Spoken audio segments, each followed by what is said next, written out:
And now, the moment you've all been waiting for. You don't believe his portrayal of that person who existed? No, I think he took the person, the core of the person, and then exaggerated the hell out of it to make a interesting movie. And how well do you know the guy that he was? Actually, we're members of the same country club, and we often do a few rounds together on the golf course. And, yeah, so I can say from first-hand experience, it's bullshit.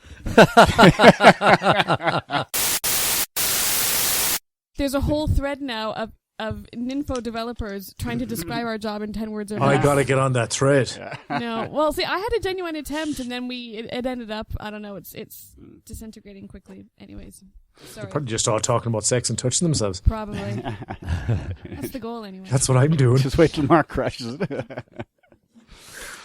Good evening and welcome to Is It a Bicycle? Season 10, Episode 13, the original and bestest ever TV and movie podcast. My name is Stephen Wrigley and I'll be your host for this evening. Beside me a man who many women carry a torch, but only because they want to set him on fire. It's Mike the McDonough. Also beside me I have a lady who insists that refusing going to the gym counts as resistance training. It's Shauna, I love Canada, O'Flaherty. And in the red corner, it's our cuddly killer, a man who says, "Kiss me, I'm Irish, but put a little tongue in it, I'm French too." It's Mark, superhero, Leonard. This week we'll be discussing some movies in the shape of 10 Cloverfield Lane and Batman vs Superman, Dawn of Justice, and some TV in the form of The Aliens. Of course, we'll have some of the usuals with the news and some previews, and come to a bicycle near you. How are we doing? Fantastic, Steve. Great. How's Marcus doing? I am doing well. Great. I apologise for that dead air just a moment ago when I struggled to find my mute button. You eating? I was. Yeah. No, sure he wouldn't be eating. That would be unprofessional of him. Yeah. Welcome to Is It a Bicycle Studios. Fed and watered and prepared to be professional. Knowing your ways, Stephen, I only take small bites now when we're recording because everything must be swallowable immediately when he goes, "Are you okay, Mark? I've just noticed you're chewing. I think I'll direct the conversation your way." No, it was actually the mute button that got me there. Okay. Yeah, so the Easter Rising thing happened at the weekend. We talked a lot about it beforehand. Yeah. It's 100 years old now. Did you go to any events?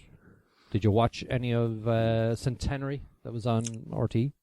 So I didn't quite make it to anything, but my dad was on RTE carrying a flag for the local GA club he was representing.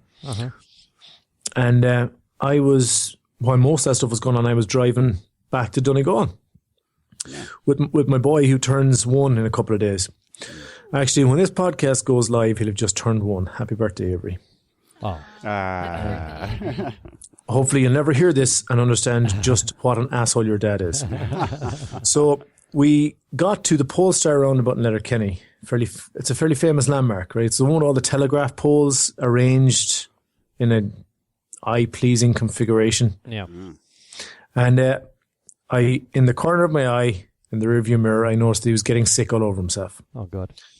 So I went the poor wee pata. So I pulled in outside the LYIT, lifted him out of his sick, tried to get as little of it on me as possible, put him into the passenger seat, and then started grabbing things I would need, the spare clothes. I actually had an outfit on hand just in case anything like this happened. Then started to take off his trousers, and I was really struggling to get it off, and I couldn't understand it because I don't remember it being a tight fit. And then I realised it's because it was full of fecal matter. So he puked after he had shat himself. Such a good Or parent. what Mike would call Saturday night. What? But it was so funny. Like, I took that off him and I just laughed because there was a bus behind me as well. The bus driver was just looking on. And you can only laugh. I laughed and he laughed. So it was fine. There was no trauma, you know. Yeah. And as soon as I actually started opening stuff up and getting the nappy off him and trying to put something under him so there wouldn't be permanent fecal residue in the seats and all, he just kind of caught his toes and chilled. The way that babies do, thinking this is all great fun.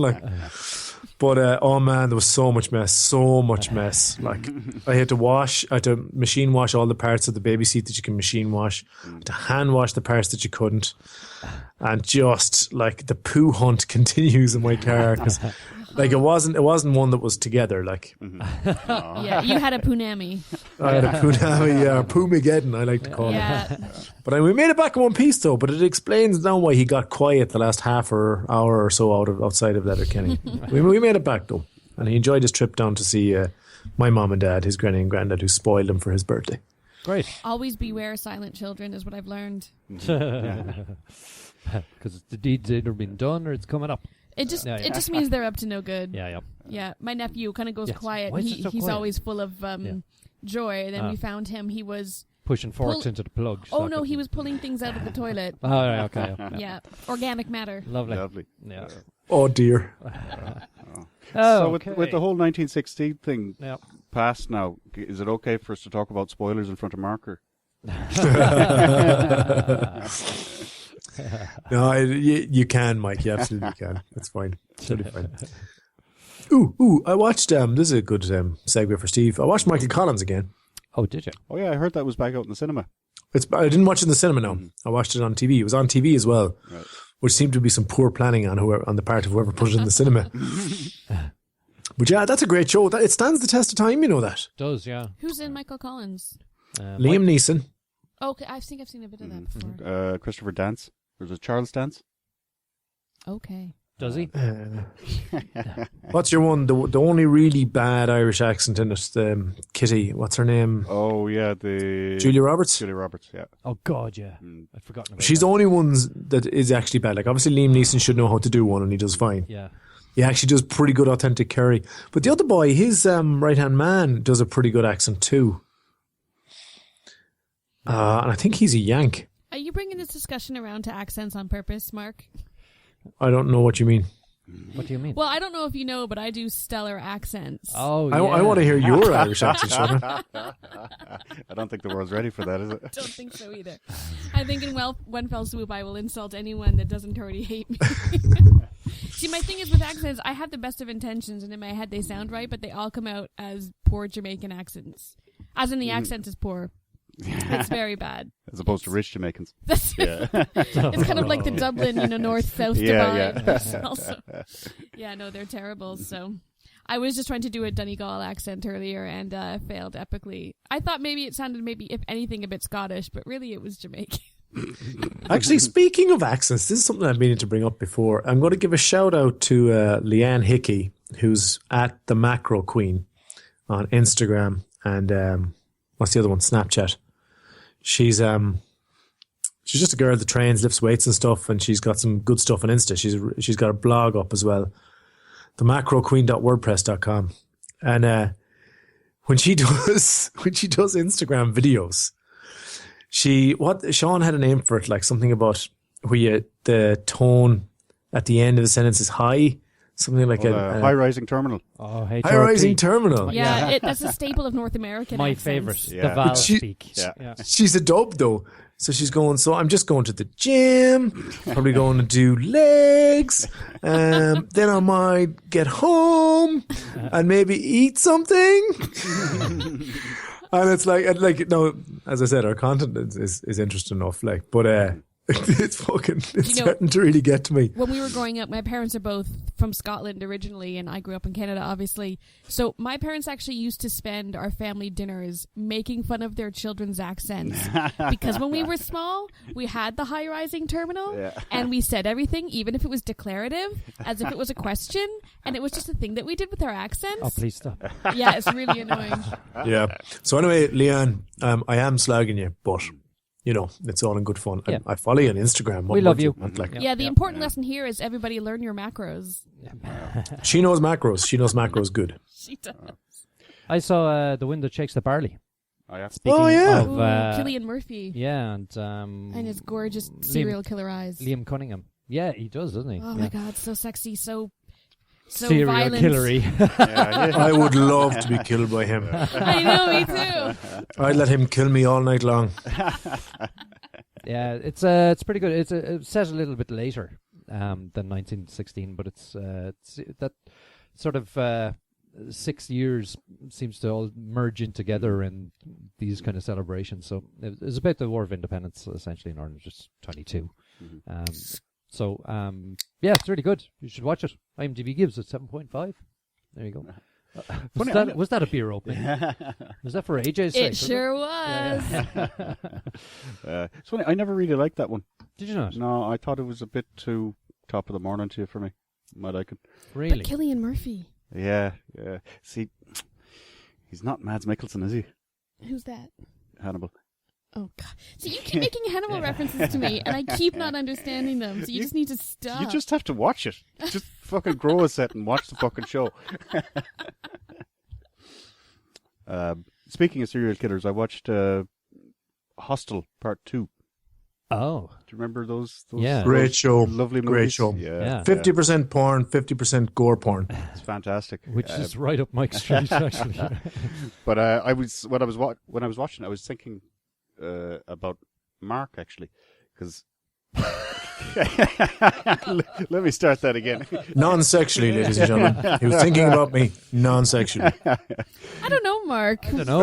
He has a certain twinkle in his eye. Quite often, Mark will describe a movie that, say, for example, Steve has liked, that has, characters and plot development and stuff. And Mark will say, this will be a great movie when they remake it with really, really ridiculously good-looking people in it. Yeah, and in English. Yeah. Yeah, and that's exactly what they did in Hostel Part 2. Oh, I see. Is it the same plot? More or less, yeah. Slasher porn. There's a hostel involved. Yeah, in yeah, both but of them. much better looking people. Okay. So that instantly makes it a better movie. More satisfying story, too. Mm. I really like the way Hostel 2 turned out. Yeah. And Shona really would like the way it turned out also. She'd never get that far, of course. No. I wouldn't even get past the opening credits. I'd be so scared. Someone could just tell me how it ends, and then I can. No, my you're head good. in It's agreement. all sex for the first half. Okay, I could get through that. Let me And guess. not the scary kind. Let me guess. Right. The fact that you brought it up, does it end with two women talking about something that other than a man? Named characters, I hope. Yeah, named. There is some woman power at play in it. That's all at the ending, and that's all I'm willing to say. Oh, okay, cool.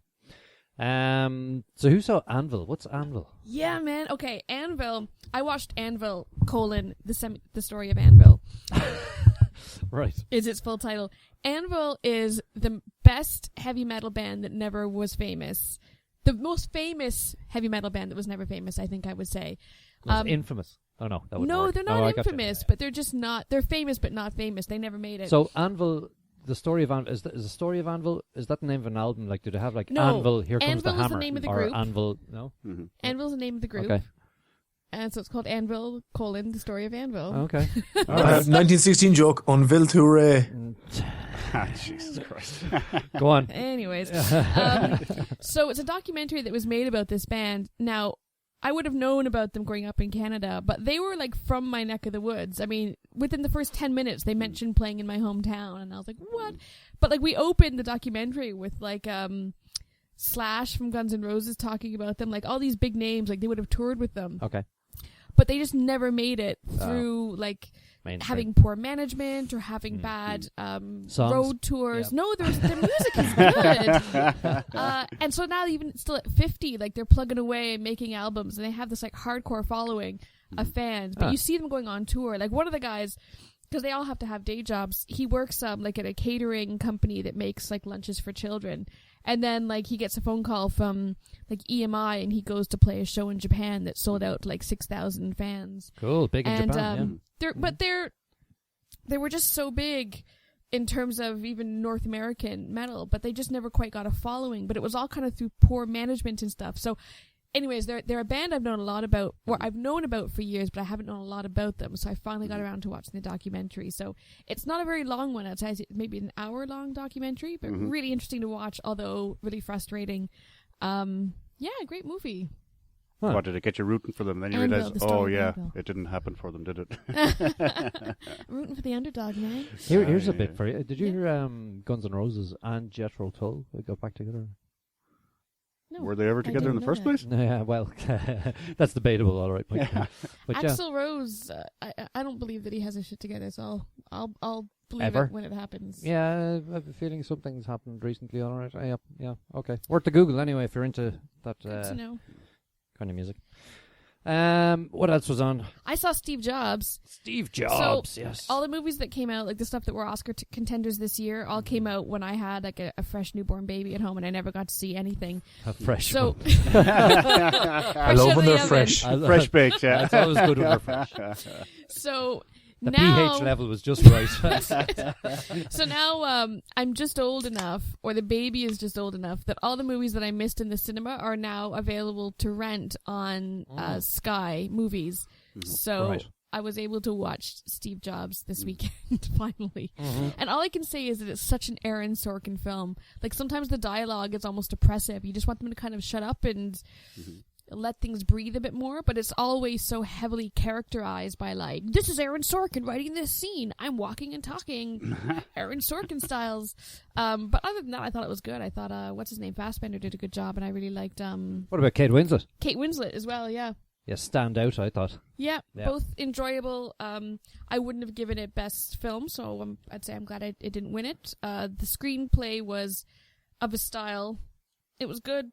But yeah, no, the film was enjoyable. I'm glad I finally got to see a movie that had so much hype around it. Yeah, cool. Okay, let's move on. Let's kick off with Batman versus Superman: Dawn of Justice.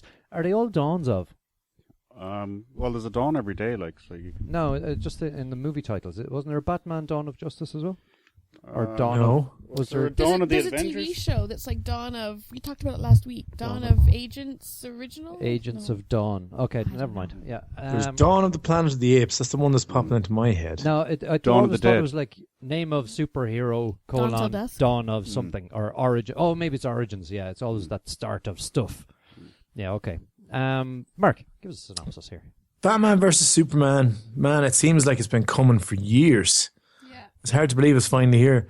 So this is a movie about how the best of intentions can lead to the worst possible outcome. Or in this case, two of Earth's mightiest heroes find themselves squaring off. Or, as the movie title says, Batman versus Superman. Yeah. What do we think? It's getting way too much flack. It's getting way too much heat. Can you give us a rundown on what's been happening with critics and so on? Well, they're just going on about how it is. They're actually saying what Mike is probably going to say whenever he sees this film. So they're talking about how it's two-dimensional. There's no character development. It's just an action extravaganza with no substance to it. Right. That all the performances are weak. You know, think of anything that you would say bad about a film, and I've heard it about Batman versus Superman, but like, to be honest, they really should have waited for our review before they made their minds up. True. Absolutely. So start us on the review, Mark. What did you think? Well, I thoroughly enjoyed it. Now, there's a problem with spoilers for me, particularly with this, because this film was spoiled by me a year ago in one of the trailers, because I know the comics they're referencing. Ah. And I kind of went in going, I wonder if that's what's going to happen. So I have to be very careful not to say anything, because then anyone else that reads comics is going to know whether that's what happened or not. So I'm not going to say, but I had at least an idea of what the setup was likely to be. I thought Batman was brilliant. I thought the characterization was really, really good. They did the Batman origin story the way I think they need to start doing superhero origin stories, which is quickly, right? Much like I feel foreplay should be. Really quick and then just get in there. Showing his beers evacuated out her nose. Well, you know, sometimes that's how it happens for me too. So they did a quick flash about a couple of things that happened in Bruce Wayne's childhood. It was in the context of what was going on in the current day. Yeah. So he's playing, and Ben Affleck's playing an older Batman, right? And there's the themes running through this film I really enjoyed. They're about there's no power without corruption, right? Our absolute power corrupts absolutely. And they The bad guys talk about it, the good guys talk about it, everybody does. But what's actually happening is Batman has been corrupted by his role over the 20 years he's served as Gotham's Knight. I was going to say, because I need some background on why Superman and Batman are going head to head, because when you have two protagonists of their own films or stories or comics or whatever, that if they're both good guys, I just have difficulty, marrying them being against each other. So that means obviously someone has to be doing something bad. So as Batman has become corrupt is the backstory here. The lines have become blurred for him a little bit, and this allows. Now, I was kind of hoping Sean would be on because I need a clarification on one character. Lex Luthor is the son of Lex Luthor, right? He's the son of Kevin Spacey. Yep. Okay, that's fine, because then everything makes sense. Because this person was not Lex Luthor. Mm-hmm. He was a lot more like Gene Hackman. Was that who played him? I think so. Back in the original movies. Back in the original movies. He reminded me a bit more of him, but he was even more silly. He reminded me of the Trickster. Oh, right. Jim Carrey. No, that's the Riddler. Oh, sorry, Riddler. All right. He reminded me of the character, the Trickster from the comics, okay. More than he reminded me of Lex Luthor. Mm-hmm. Lex Luthor is the baddest of bad. He's really cold, cunning, calculating, all that good stuff. Mm-hmm. He's not eccentric. This guy is really eccentric. But they say at the start about his father and the relationship and all the rest, so you get that this is in fact the son. I just wasn't sure if I'd picked that up wrong. Mm-hmm. So he's really good, and he throws a bit of oil in the cogs of getting this super fight to happen. Mm-hmm. He's great. Jesse, and so it's so this is the first thing about story, right? Mm-hmm. It's called Batman versus Superman, so that has to happen, right? Yeah. The trick is how do they get you there? And I thought that worked pretty well for me. I didn't really think at any point that, well, no, that's not what would have happened. Something else would have happened there. I kind of went, no, this is fairly cohesive with the universe and what's happened so far in the movie, and the way things are going. I think this is all holding together really well. So that worked really well for me. Critics around the world and possibly in this very podcast disagree. I liked the growth of Batman's character. I liked the arc that he had. The problem with Superman, of course, is that he is all-powerful. That's it. And Batman doesn't actually even have a superhero. He's just a rich guy that made a costume and some cars. Exactly, yeah. In the comics, Batman has a green kryptonite ring. I think given to him by Superman, because red kryptonite turns Superman bad. So are they engaged, or? I like what you did there, Mike. I like what you did there. So green kryptonite causes Superman to lose his powers. You can hurt him with green kryptonite, or he can be hurt if he's in the presence of it. Is a green ring better than a red ring? Red kryptonite turns him evil. I think black kryptonite makes him shape change, but I'm not sure about that last one.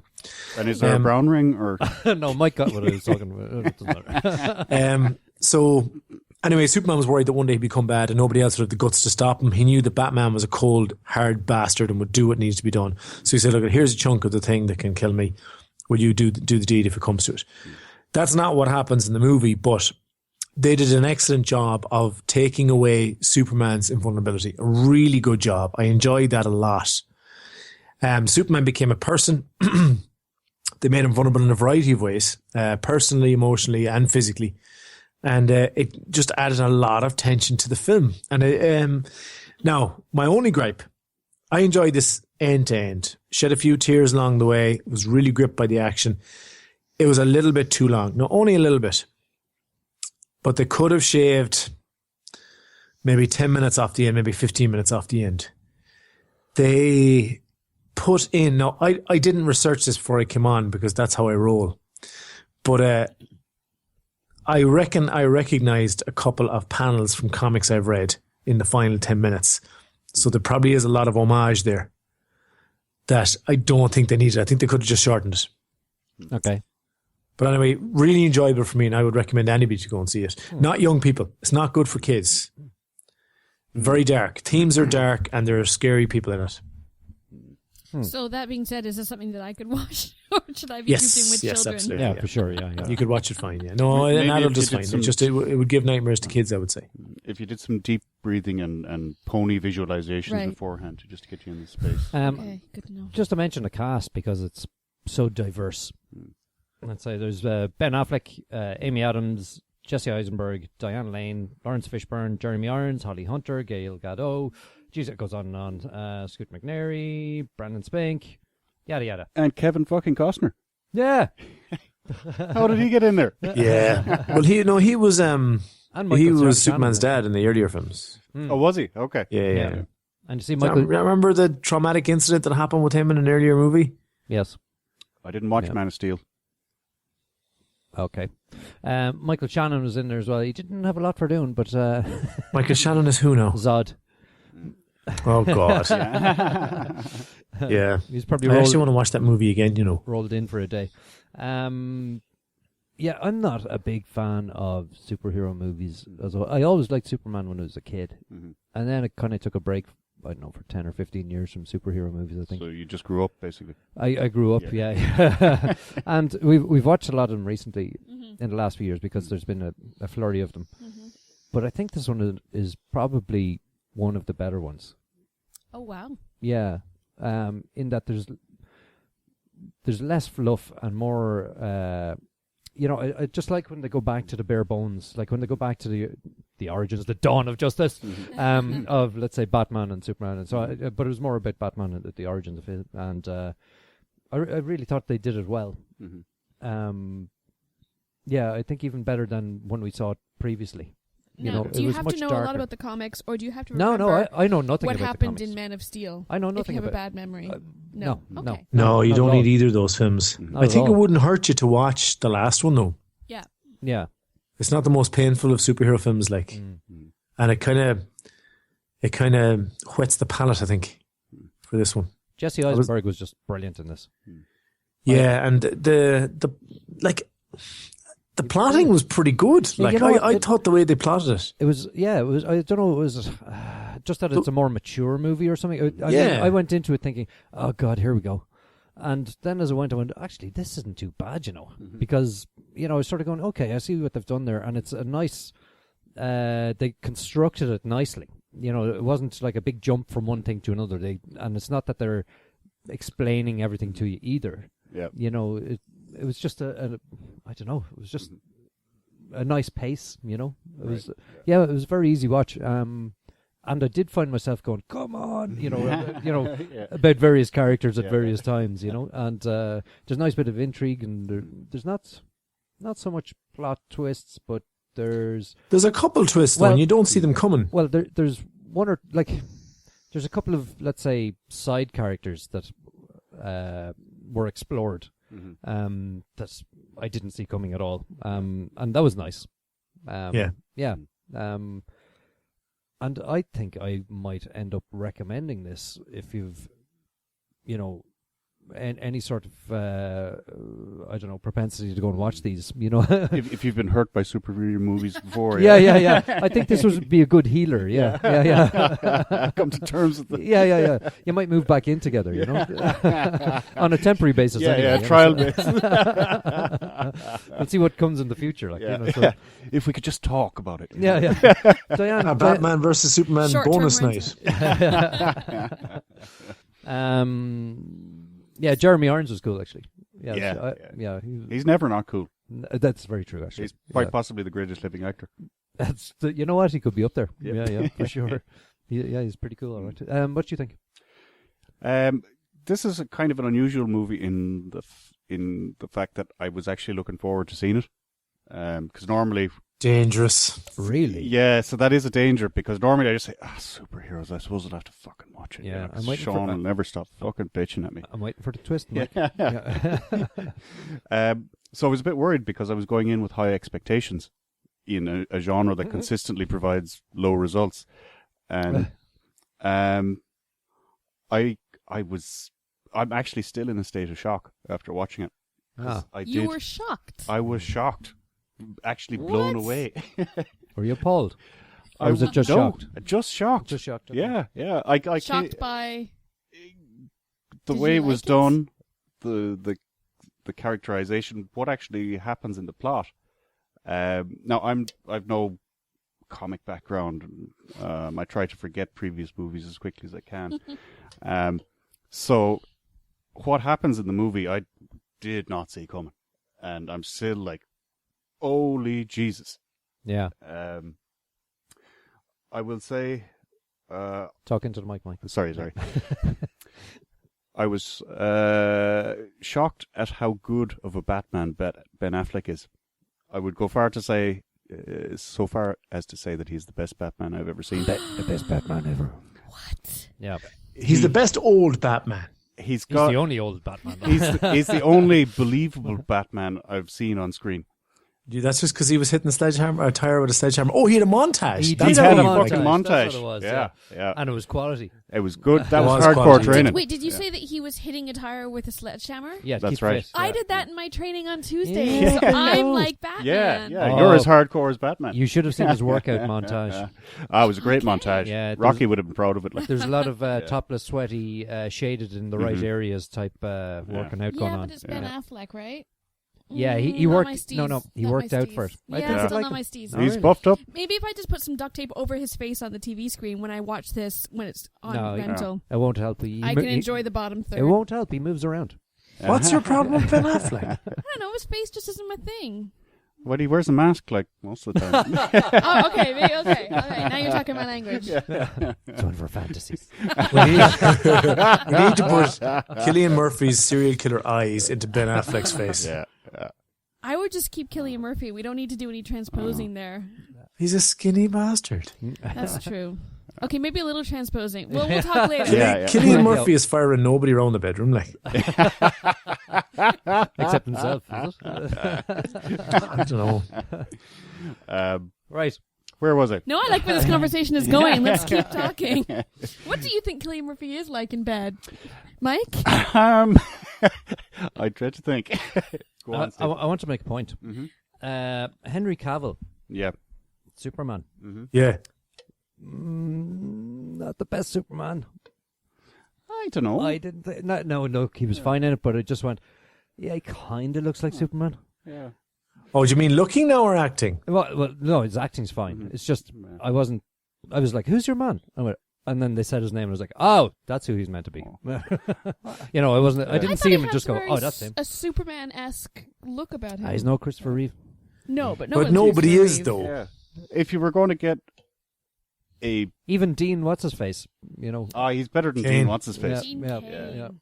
yeah. Like this guy can look threatening, whereas Dean, I don't think ever really got that. yeah. But all Dean right, Kane's Superman was never meant to be threatening. It was always Yeah. supposed to be a romantic lead. Yeah. And he's always Yeah, meant to be soap like opera. kind and soft and you know, just Yeah. early 20s looking. Soft with rock hard. I abs. remember that bank robbery movie where It's like- Dean Kane played a former Navy SEAL who was gay. No, he wanted to be known as a pink beret. No, Oh God, I can't remember what the name of that film is. It wasn't bad actually. Anyway, sorry. I was trying to make. Oh fuck it! It's gone now. Sorry, I distracted you. No, it's gone now. I was going to make a comparison with We could go back other to Cillian actors who Murphy. played something else. Nah, it's gone. Anyway, go on. Jesse Eisenberg, he was good in it. It's probably the only movie I've ever enjoyed Jesse Eisenberg in. Except the last one, which you said was the only movie that you'd like. Oh, Jesus, that's two. to make. Yeah. Yeah, is he just been practicing really hard or something? I didn't have a problem with Superman. I thought he did a solid job. I think we need to talk about Wonder Woman. Gal Gadot. From Fast and Furious. Yeah, that came out. Hang on. That's not a spoiler, no? No, it's in the. She's in the trailer. I know. Oh, I know okay. nothing about this movie, but I know that Wonder Woman's in it. Oh, okay, great, because I was holding back. Oh. Don't hold back, Steve. Gail Gadot's in it. You know I'm a big fan. Yeah. A very big fan. Yeah, of Gail Gadot. yeah. I was Yeah. holding back through the whole movie. All I right, think that's guys, called let edging, Mike. And the room goes silent. And contemplate what Mike has just revealed. This is why Mike buys 3 cinema tickets, people. He sits in the middle. You know what I mean? Never forget your trench coat. So Wonder Woman was a bit peripheral, unnecessary. Well, But unnecessary for sure, but kept me interested. I was going, who's your one? And I was intrigued in a Bondy kind of a way, you know, in a sort of a Bond girl. That's kind of the way she came across, because she was interesting, intriguing, afraid of no one, and had a history, let's say. And I was sort of going, So it sort of gets you thinking. I was going, who is your one? Because I'd completely forgotten about the trailer aspect to it. Because it's a year, isn't it? Yeah. Yeah, they've been coming out fairly regularly, but to be honest, I knew Wonder Woman was in it, and I forgot about her as well. Yeah. It was only later on when I went, oh, I know who she is now. Yeah. And then I went looking for it. But I felt a bit sorry for DC during this film, because, Steve, would you like to say something? Yeah, it's just funny that when she came out, let's say... Is this on purpose? When she came out? No, sorry, I used... Steve is making used 2 hands a double-handed on my chest, cupping gesture in front of his I chest, thought for you those meant of you like not watching. she No, popped this out of is- her top, like this- when she no, came this is just out. an expression. No, Expression, okay. No, when she came out, I was going, who's the one that's dressed up like, you know, Joan of, what do you call her, of Troy? What do you call her? You know, she was just dressed Joan in of Troy. Joan of Troy, yeah. You're confusing your I historic know, yeah. women. No, she just came out like, she came out All right, all... if you ever do a drag show, your new name is going to be Joan Joan of of Troy. No, she just came out all like gladiatored up, and I was going, "Who's your one?" And it took me a minute to tweet. Oh, that's meant to be Wonder Woman. Oh, Are you thinking Helen of Troy or Joan of Arc? No, I was trying to think of Helena Troy, and I came out with Joan of Arc. But, anyway. But you know, she didn't have the spangled bannery thing going on, so it was a bit. Well, Well, that's what I liked about it, because it was a good reimagining of it. Okay, no, that's fair enough, but it just took me a minute. Yeah, the costume wasn't that bad at all. I don't think it was. It wasn't too like you know it was Wonder Woman to look at her like without having to be told. I felt a bit sorry for DC during the film, because the way that the Marvel franchise built up Avengers before the first Avengers film, with the post-credits minute or minute and a half with Samuel L. Jackson landing down and saying, "You're a bit of a superhero. How would you like to be in the Avengers?"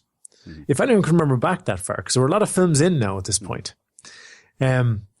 But DC had to go, right, we've got this film where everybody's watching, so we need to do the Legion of Justice. That's not what they're called. The Justice League. we need to do the Justice League.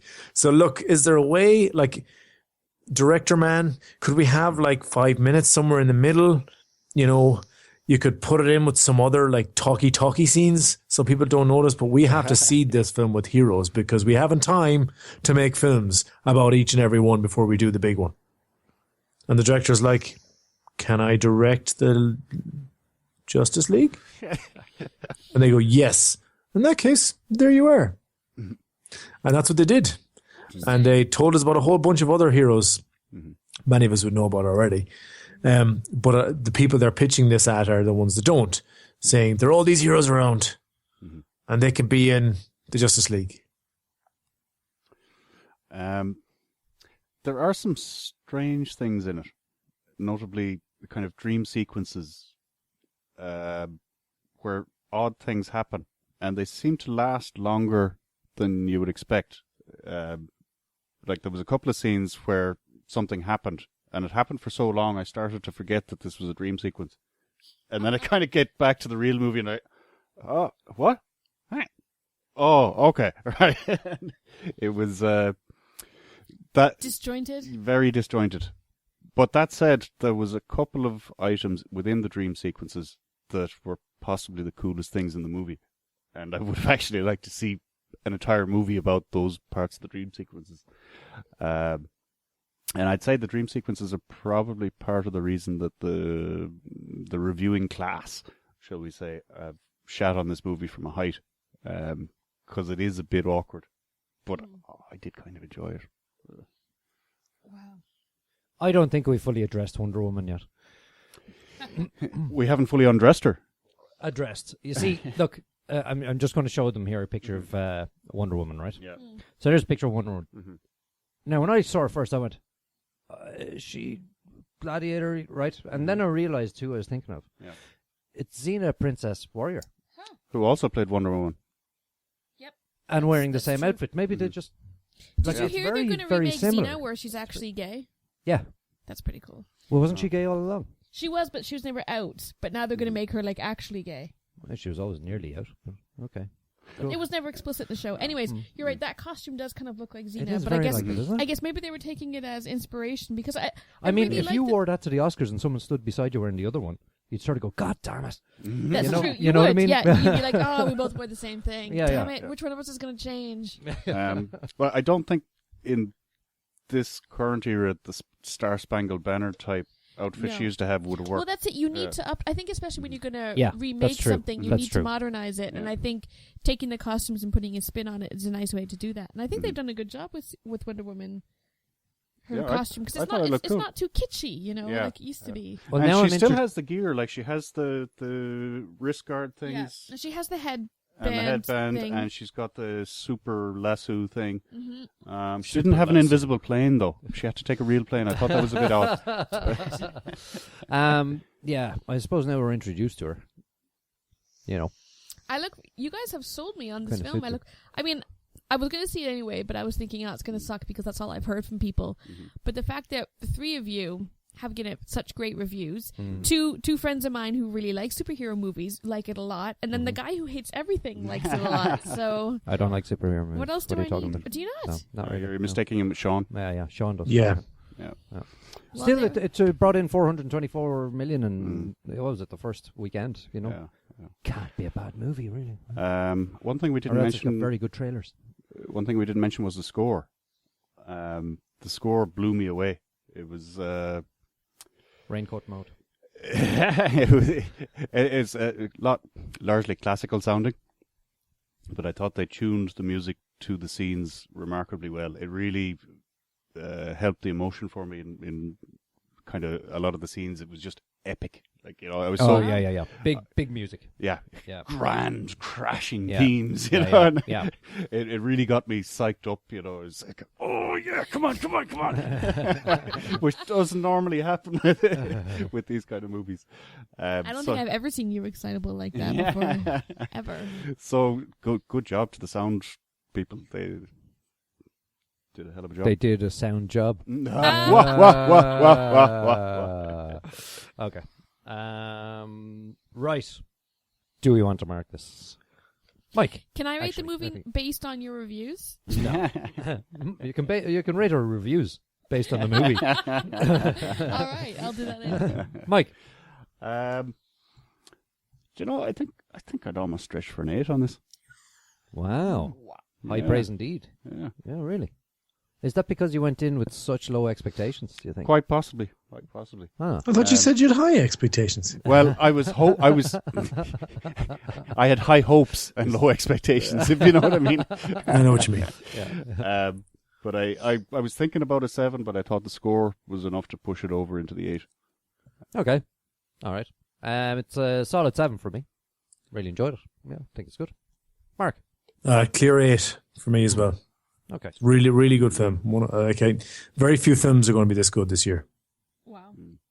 Wow. And Mark, you only spend time with 7s or higher, so this has to be better. If this movie was a person, I would be comfortable in its their company. And just before we sign off, we didn't talk about Batman's armor. Any nipples?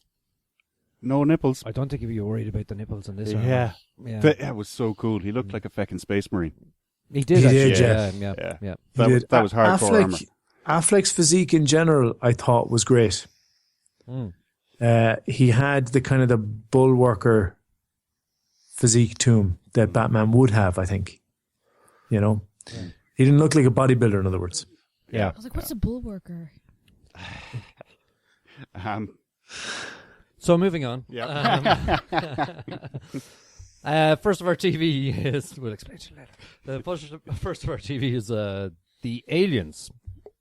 This is on Channel 4, I believe. Huh? Mm-hmm. Yep. And aliens arrived on Earth 40 years ago. Conveniently, for the TV purposes, they look exactly like us. We do. Yep.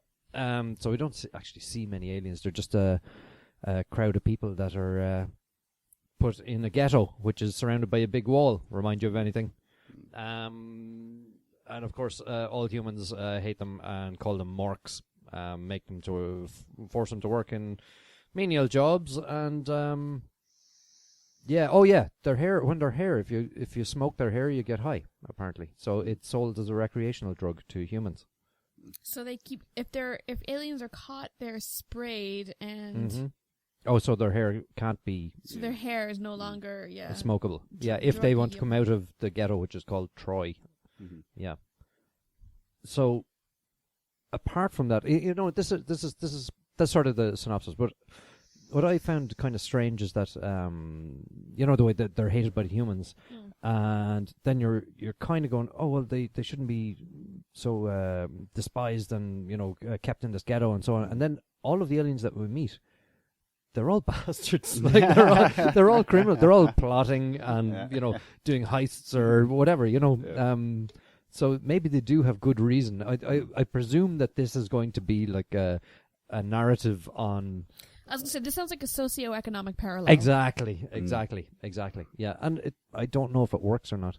I found this show to be a little bit weak, especially when it's meant to be set, reasonably modern times. It seems to have values of 20 years ago rather than now, or 30 years ago. You can see. In what way? Some of the humor, which I didn't find humorous, some of the stuff that's meant to be humorous, like there's one character, or the main character, Michael Sosha, is it, who plays Lewis, who's the border guard, and he has one of the aliens fancies him a lot and tells him he loves him, and he keeps asking him to come over and stay and so on, and that's meant to be sort of a comedy thing where the straight guy is, repulsed by the gay guy. Kind of thing. I was sort of going, yeah. It's very old-fashioned. Yeah. It's like episodes of Friends have that. If Yeah, you watch back exactly. and you're like, ew, that didn't age well. Yeah, that's a bit poor, and the fact that most of the aliens are in shell suits, it sort of tells you a bit about it as well, No, I just didn't. I neither found it funny, clever. I didn't find the writing high quality either. I thought it was pretty poor. I think we've seen similar, which was better in Wayward Pines. The Colony. The Colony. There's loads of humans. There's loads of other stuff, that we liked. District 9. Yeah, absolutely, yeah. So anyway, I wasn't a big fan of this. Yeah. What do you think? So I came to the show. I hadn't heard anything about it, and the funny thing is, because it's on Channel 4, Channel 4 is advertising its other similar show, Humans, that I just mentioned, in the ad breaks between this show. Now, Humans is about, robots, basically, that become sentient because of AI. And I don't know if they're trying to kind of get the audience from Humans into watching Aliens, but I think one of its problems is that tonally it's stuck between trying to be a drama and a comedy. Its main character is very Dramedy. kind of aloof and, I don't know, he's trying to be funny. There's a certain kind of Channel 4 British humor that this character has that's, like you said, it's supposed to be funny, but it's not really, like, it's not all that entertaining. He's supposed to be kind of like badass, cheeky, messer, but he's not really any of those things. You don't really care about him that much. But then the themes they're dealing with, like I said, they're trying to draw parallels between, like, socioeconomic tensions between, groups of society that are often divided by race, but sometimes it can be kind of other communities as well. And so it's kind of trying to deal with, or it seems like it's trying to at least reference these kind of big hitting issues, but it's not really doing that other way either, except for maybe making really bad jokes, like you were talking about, like the gay guy hitting on the straight guy, and isn't it hilarious? And oh, look, he's being pursued. Ha ha ha ha.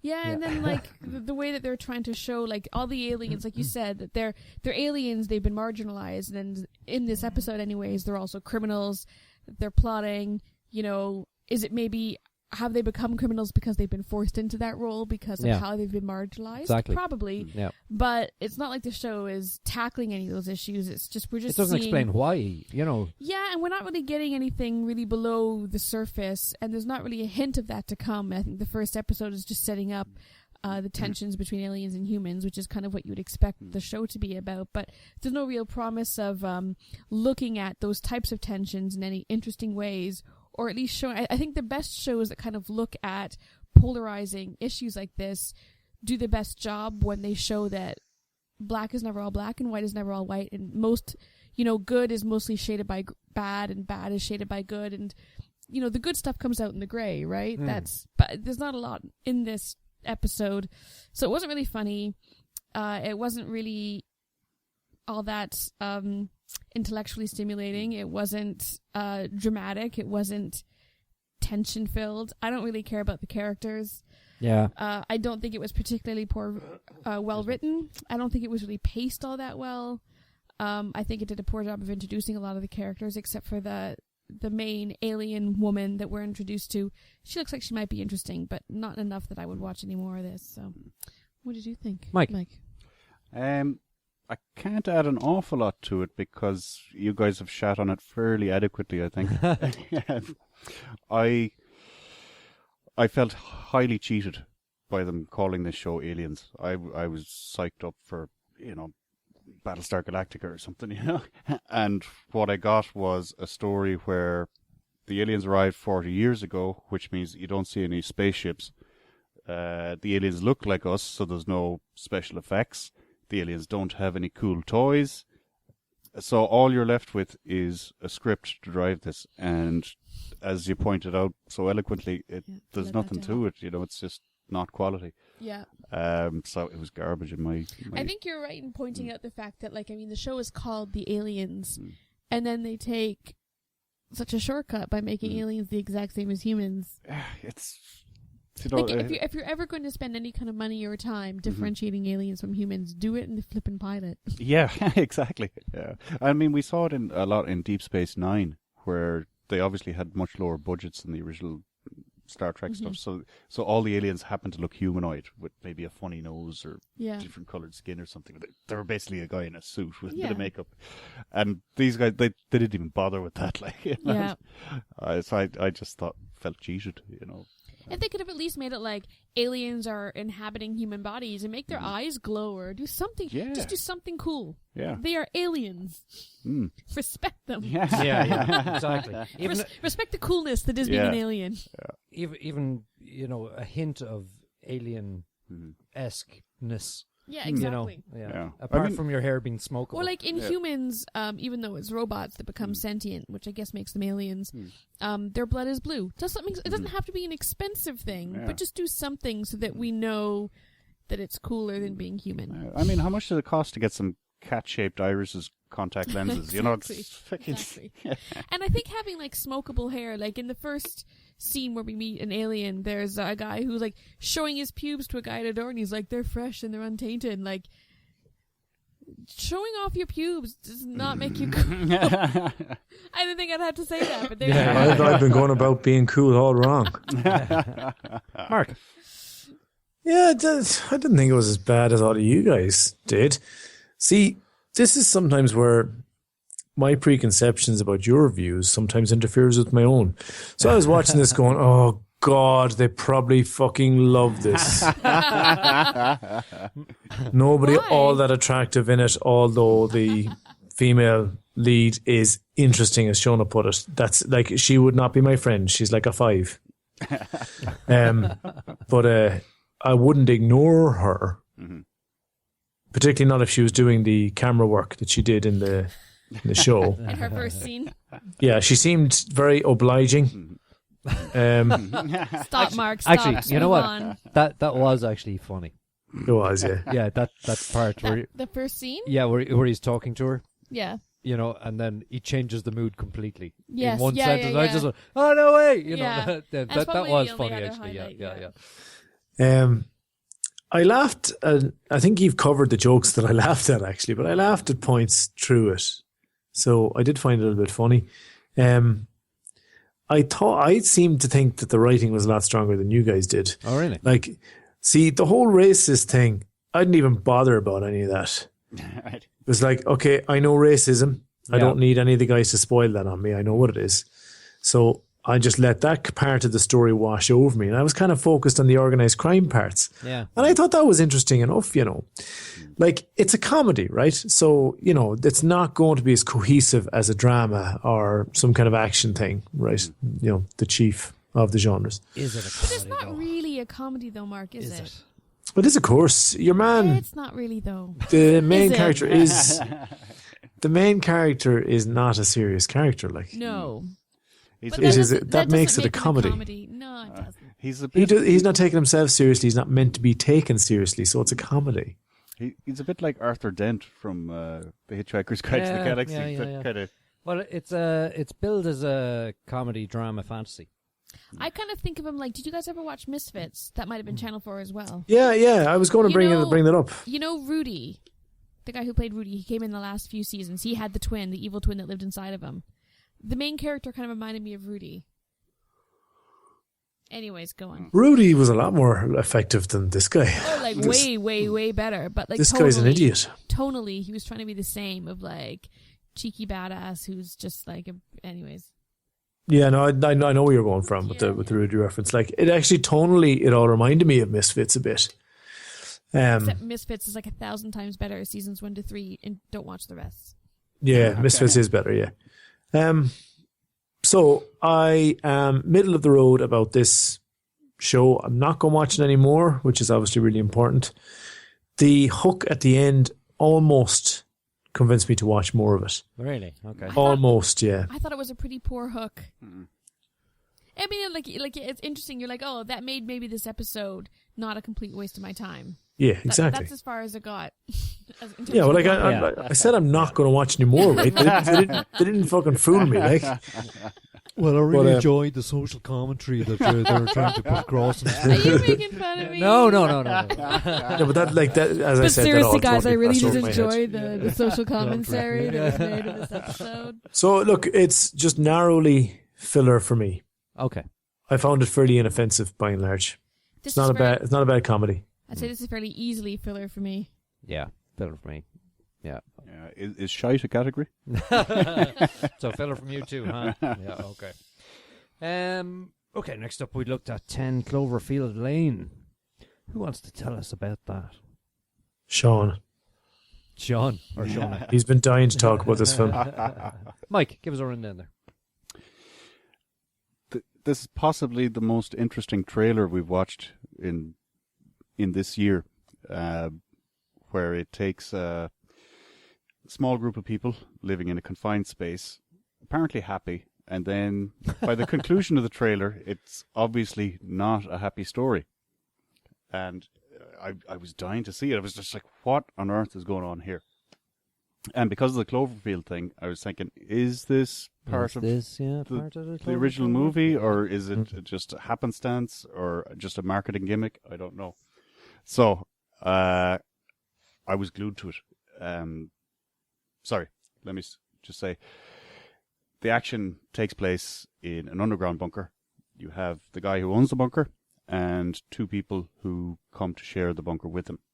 We are not really told why they're in the bunker. And so the gears of the movie basically are, it's a paranoid, try and figure out what the hell is going on kind of a movie. Is that okay? Yeah. That's a pretty good synopsis, Mike, I think. So the thing I think they did the best, and Mike has kind of alluded to it there, is the girl in this movie is the audience proxy, and I thought they did that really well. Yeah. So everything that we know is what she knows. And we are essentially living the story through her. And you're trying to guess along with her as to what's going on. Mm-hmm. And they made really good use of that at a couple of critical points during the movie, where she goes, "Oh my God," at the same time you're going, "Oh my God." And you're making these realizations at pace with her, which is really, I think, a really strong recommendation for a movie when they can do that. They can write it that well. And in that way, it just kind of sucked me in. As soon as I started watching this, I was in the bunker with her non-sexually. Yeah, true. Yeah. This stars John Goodman, Mary Elizabeth Winstead, and John Gallagher Jr. John Goodman, fantastic as always. Has John Goodman ever been bad in a movie? There's a question. Answers on a postcard. Yeah. Tweet us at Is It a Bicycle? He was just brilliant. He's just brilliant. Mary Elizabeth Winstead was excellent as well. Mm-hmm. Yeah. I mean, she didn't play a victim No. as such, you know. And she was just great. She was great. You'll know in the trailer that she's not happy in her situation and she's trying to figure out what the hell's going on. Yeah. And what the hell's going on outside. Mm-hmm. Yeah, trying to put it all together. But there's loads of little twists and turns in it. There are. That aren't alluded to in the trailer. Mm-hmm. That are just brilliant. And I like that kind of Easter eggs almost. Oh, Like parts of they're- the plot that you're not expecting. But yeah, it's great. I mean, like the trailer actually doing its job, you know, Yeah. without telling you what the movie's all Yeah. about, you know. It's great. It's great. And I love that there's that intrigue about, you know, is it like in the Cloverfield universe or isn't it? And that kind of thing as well, you know, which is great as well. But there's speculation going on, you know. So yeah. Yeah, I love the claustrophobicness of it. Mm-hmm. It kind of reminded me of like some of the deep space dramas. Okay, yeah. You know what I mean? Or do you remember, was it The Thing? With, I mean... what's his face down in Antarctica? Yeah, But yeah. Again, it's confined space. Exactly. I mean, it's anything. I mean, you could even get it in Snakes on a Plane, you know. Yeah. But you know what I mean? It's just this claustrophobic confined space Yeah, area. yeah. I think that's great. There's maybe only 3 or 4 rooms in the bunker. Something So- like that, yeah. But so it seems quite large at times, and then it seems very small at times, which I Yeah. think is brilliant too. Yeah, they use the camera very well to They do. to shrink the world Yeah. and then expand it out a little bit and then shrink it again. Yeah. It And was nicely done. John Goodman's character is very interesting. He's an ex-Navy guy who is sensitive, very sensitive at times, and he always feels underappreciated, and that's what really sort of pisses him off, you know. Yeah. So I like that. I like his character, you know. And He does an amazing job of being somebody who's ostensibly normal, yeah, but with an underlying nut job. yeah. You know, and you're Just never quite sure throughout the movie. Yeah. Isn't that like a definition of a sociopath? Yeah, I guess. Yeah.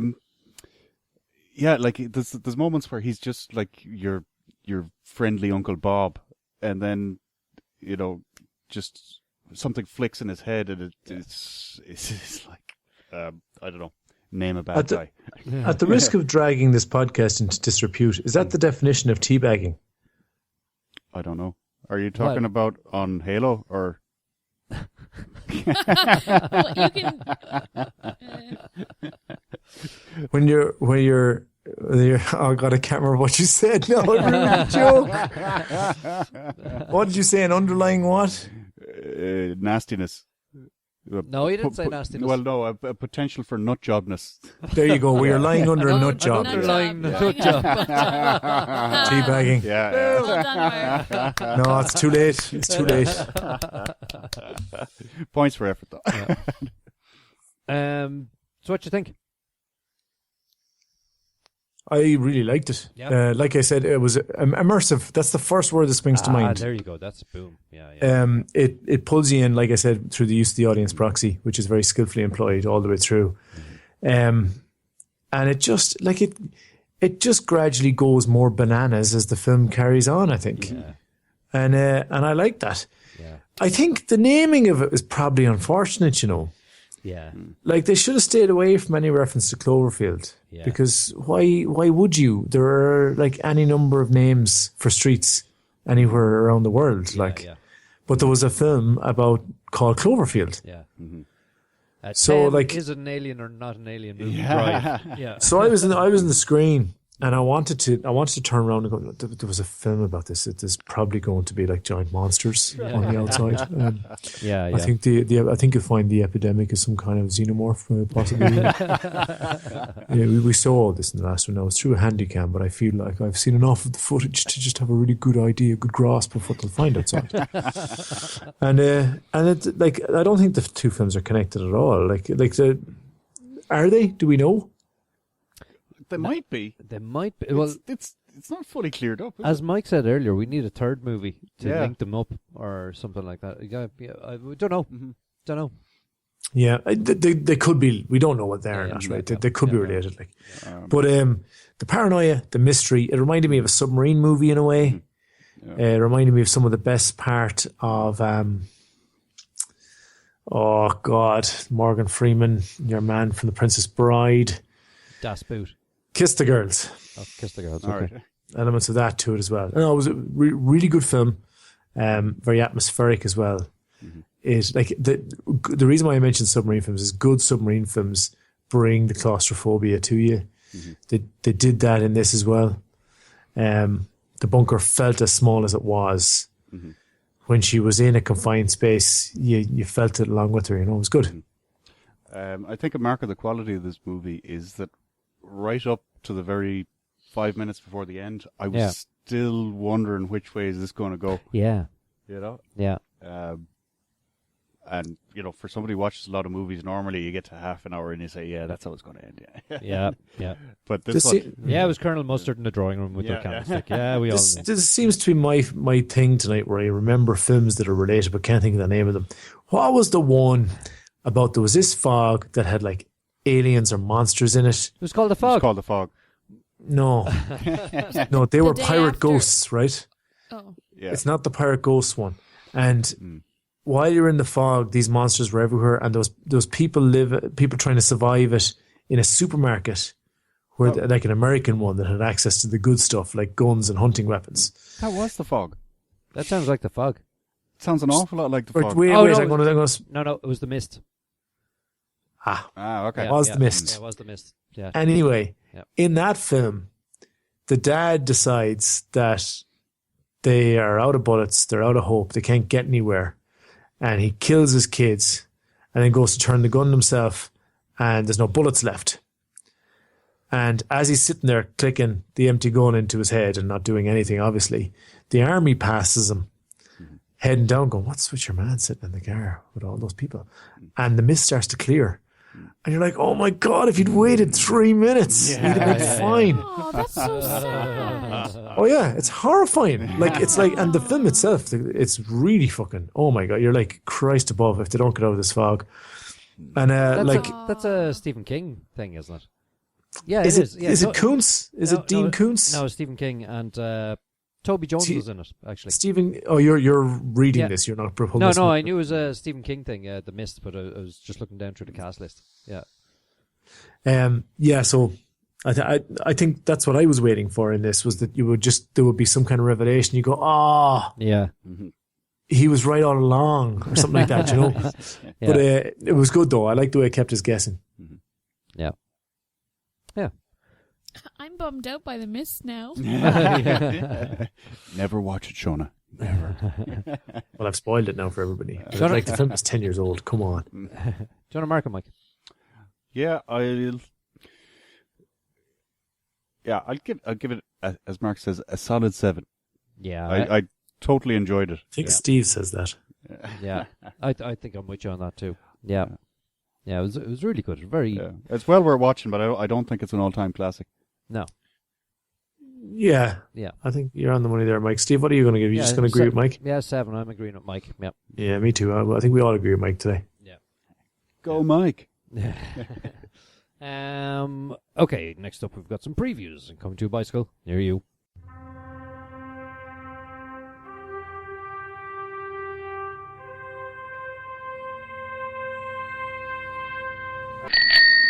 First one is Lego Batman, the movie.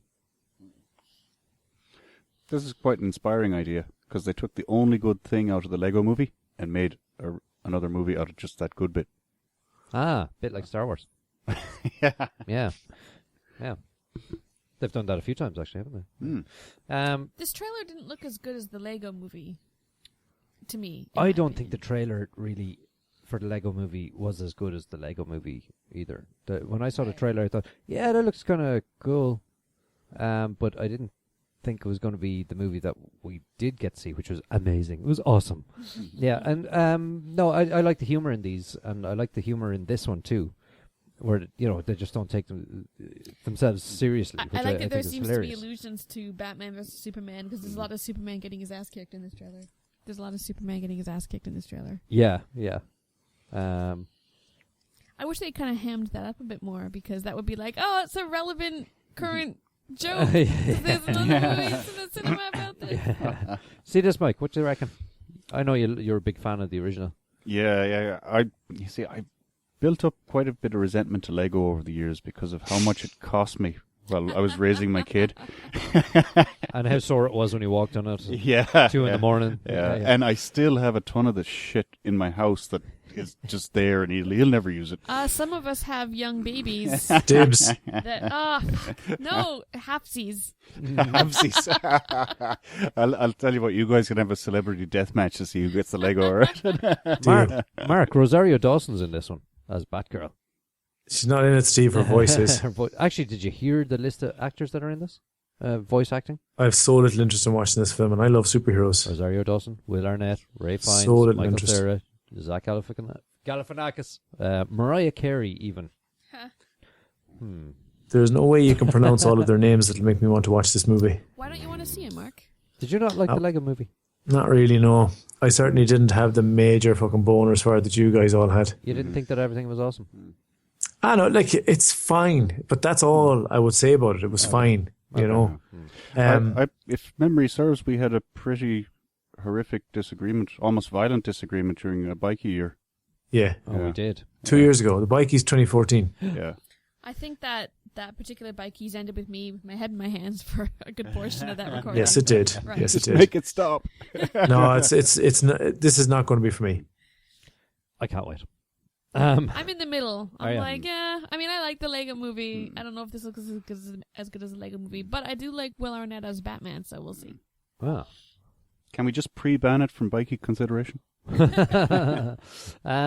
Okay, next one I looked at was Bridget Jones's Baby. So Old Squinty Eyes is back. Is that what it's called? Yeah, it's called Old Squinty Eyes. Yeah, it said : Old Squinty Eyes is back. Yeah. What's the film actually called? Bridget Jones's Baby. Right, okay. Yeah, yeah. What does it say about this movie that one of my peak points of interest was to see Colin Firth. how they were going to punctuate the possessive with Jones? See, because you have the one option, which is just putting the apostrophe after the S and leaving it there. However, they've selected to put in the Jones's second S, which is unnecessary, but sometimes stylistically a choice people make. Just to Did they put in the second S with an E or an apostrophe? No, if they had an E, that would have been a plural. You needed the apostrophe to show possession. Okay, so it's Jones's. Oh, it's a horror. It is. It is in some ways. Yeah. It doesn't look funny. I know the jokes. I'm just not of the demographic, I think. There's a dead horse here that's been flogged. Yeah. That's pretty much it. Somebody's broke. You know what? It'll probably make money. You know? Oh, of course it will. Yeah. And there's a certain... I think, like, the thing with this movie is who is the baby daddy? Is it... who are the two people? Hugh Grant and... Colin Firth. No, it's someone... It's one of those two original guys and then some other guy. Oh, okay. I care so little I don't even know, but... Okay. People will go see it. I'm going to say a lot of women are going to go see this. It's going to do well. Yeah. Ish. Next. Okay. So next is Lights Out. I'm surprised at you, Shona. I wanted to keep things balanced, you guys. You put this one on the... Yeah, fair play. You can count on me. Lights Out is a I'm horror. impressed. Yeah. I'm impressed. This is Thank you. what happens when the lights go out. So are you afraid of the dark? You will be. Yeah. So this is the whole ninja cat thing, you know, where you look around the corner, you see the cat away off really far, and then you go back, and then you look around the corner again, he's a little bit closer in a different pose, but not moving. So when you turn off the light, she appears. Well, it is kind of freaky as someone who gets scared very easily that this woman just like turns the lights off into a room, and you see like the silhouette of a woman, and the lights go on, and then where the woman's standing, there's no one standing there, and then the lights go off, the woman's standing in the silhouette, and you're like, oh my god, there's a woman there. And she's like, oh my god, she's right in front of me. Yeah. They do that whole thing, you know, where ghosts wear the clothes that they died in. Yeah. Yeah. So always dress well, people. What's the expression? Always change your knickers because you might get hit by a bus. I don't think that's an expression. That's just like commonly accepted. Yeah. Good No. Good advice. No, yeah. he's old school Irish. No skid marks when you die, Mike. That's No, it. no. Yeah, That's yeah. the takeaway. No, he used to wear them, then inside out, and then back to front. Nope. Yeah. Nope. Get 17 weeks That's out of 4 it. good days. Like. She'd only get a new pair at Christmas. So a woman is haunted by a creature that only appears when the lights go out. So this is a feature adaptation of the 2013 short film Lights Out by David Sandberg. Thank you, IMDb. So Teresa Palmer's in it, Billy Burke, and Emily Aylin Lind. So, yeah. If I could review the trailer for a second, Mhm. like they should have just stopped it halfway through. Yep. Like the Yes. bits with Yeah, the yeah. silhouette and all that stuff, the scary stuff. That was really scary. Mhm. Then stop. And go, coming soon. Yeah. And maybe yeah. even scare you with the coming soon a bit. Yeah.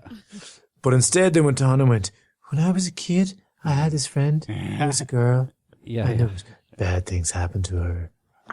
And then you go, fuck off. You know, immediately then you're just looking, look at if this is some kid's angsty ghost, I'm going to punch it in the nose. Yeah, once you know the monster, Yeah. it's not so scary. But when it's just a Exactly. silhouette that you can only see in the dark, oh my Yeah. god. Yeah, the exactly, First, like, the 'cause first 30 seconds of this trailer are really strong. Yeah, I was Yeah. scared. Yeah. And then it just dips away into nothingness. And by the time we got to the end, I went, this is just the Yeah. same as so many others now. Yeah. In its defense, this is made by the same guys that made The Conjuring. Yep. The Which, country. which, That's how it's said. C-U-N. which was a genuinely scary movie, very well made. So I give it the benefit of the doubt. I think I'll have a little look at this. Well, yeah. Mm-hmm. Okay. Do you mean I found the trailer of a scary movie that Mike might watch? Yeah, Guys, this is You're my on a roll, Shona. takeaway victory of the day. Everything you've worked for all these years. Very good.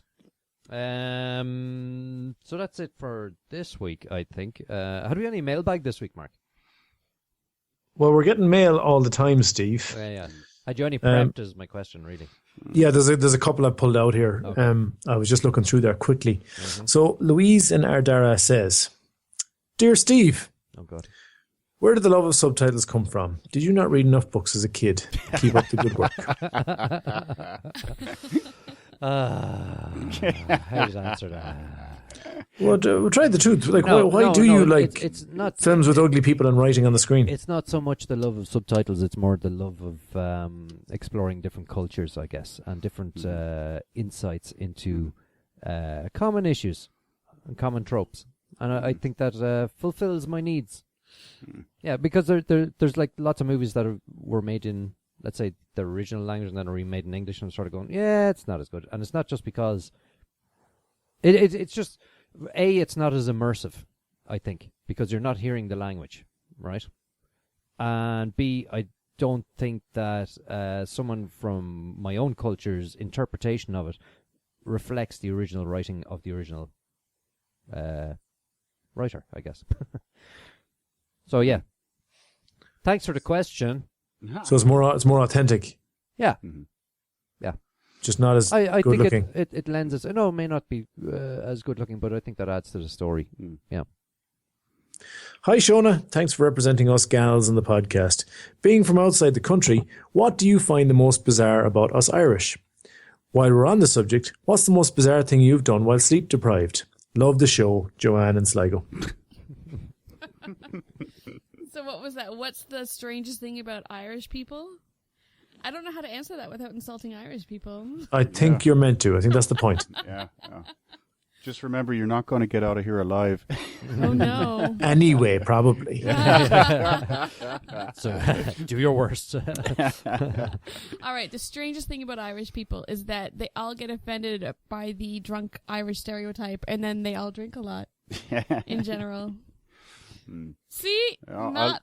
I'm Sorry, I'm just rolling out the sheeting here on the floor. Yeah, this time we need a kill room ASAP. Yeah. And what about you then? What have you done that was weird or bizarre? While I was sleep deprived. Yeah. I don't do a lot when I'm sleep deprived. I joined Facebook just so I had something to read while I was sleep deprived. And I also started getting, what's that thing called with the legs? Walking. Tracksuit bottoms. Runny leg syndrome? No, what's that called when your legs... Twitchy leg. Sleep tremors. It's no, there's a name for it. A lot of pregnant women get it. Orgasms.